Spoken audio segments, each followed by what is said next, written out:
ការងារជាជាងកាត់ដេរនេះប៉ះជួបអ្នកអូនការបែបហ្នឹងគឺខ្ញុំសុំខ្លាចហ្មងបងប្អូនគឺធ្វើឲ្យការងារយើងខូចទាំងអត់មានមូលហេតុសោះដែលមិនមែនជាកំហុសរបស់យើងណាអញ្ចឹងមកពេលដែលអ្នកអូនការគៀបចឹងខូចសាច់កណាត់អីខ្ញុំប្រាប់ពីរបៀបកែនេះខ្ញុំអ៊ុត2ជាន់ណាអញ្ចឹងគេគៀបហ្នឹងគៀបអាជាន់លើជាន់ទី2អញ្ចឹងខ្ញុំបកបងប្អូនយើងបកវាមកតែបកប្រយ័ត្នកុំឲ្យខូចកែហើយកុំឲ្យខូចសាច់កណាត់យើងមើលបកបដាបន្តិចតិចដៃស្រាលហើយបកមកដល់អាកន្លែងសាច់គៀបហ្នឹងណាបន្ទាប់មកយើងចាប់ផ្ដើមទាញអាសាច់ដែលគៀបហ្នឹងកុំឲ្យវាគៀបគ្នាយើងទាញបែកវាវិញណាប៉ុន្តែអានេះពិបាកបើសិនជាដៃធ្ងន់អាចនឹងដាច់កែវមួម៉ៅខ្លាំងបន្ទាប់មកបងប្អូនបកវាហើយមកអញ្ចឹងយើងបកវាមកណានេះបកបន្តិចអញ្ចឹងមក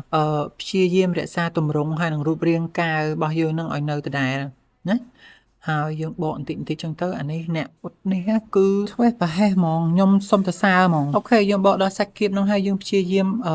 បំបែកអាសាច់ដែលគៀបហ្នឹងឲ្យវាលាតស្អាតមកវិញអញ្ចឹងពេលដែលបំបែកហើយយើងមើលទៅថាកែវយើងហ្នឹងវាមានបញ្ហាអីអត់ណាបើសិនជាទម្រង់វានៅដដែលទេយើងរៀបចំវាប្រៀបវាឲ្យស្មើថេងមកហើយព្យាយាមអ៊ុតវាឡើងវិញណាអូខេសម្រាប់ខ្ញុំគឺខ្ញុំខ្ទាស់វានៅលើ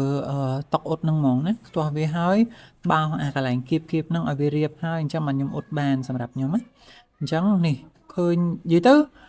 គឺអា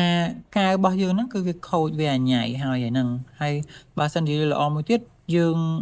បកចោលហើយអ៊ុតថ្មីមួយទៀតក៏បានដែរប៉ុន្តែសម្រាប់ខ្ញុំកាត់ហើយអញ្ចឹងខ្ញុំបកអាហ្នឹងហើយខ្ញុំព្យាយាមអ៊ុតវាហ្មងទៅណា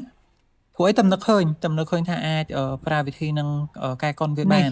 ឥឡូវនេះពេលដែលខ្ញុំអ៊ុតហើយវាបានប៉ុណ្ណឹងណាអញ្ចឹងវារៀងគ្រាន់បើជាងមុនដែរតែគ្រាន់តែថាយើងចំណាយពេលវេលាដែលយើងមិនគួរចំណាយមកធ្វើការមកកែកុនការងាររបស់គេប៉ុន្តែបន្ទាប់ពីកែហ្នឹងហើយគឺកណាត់របស់យើងស្អាតហើយខាងមុខអត់មានស្នាមអត់មានអីទេហើយខាងក្នុងក៏វាអត់មានស្នាមដែរហើយសំខាន់គឺខ្ញុំធ្លាប់តំណប់មួយជាន់ទៀតខ្ញុំប្រឡត់ជាមួយនឹងតំណប់ហ្នឹងមួយជាន់ទៀតអញ្ចឹងគឺភ្លឹងហ្មងអញ្ចឹងស្អាតភ្លឹងហើយ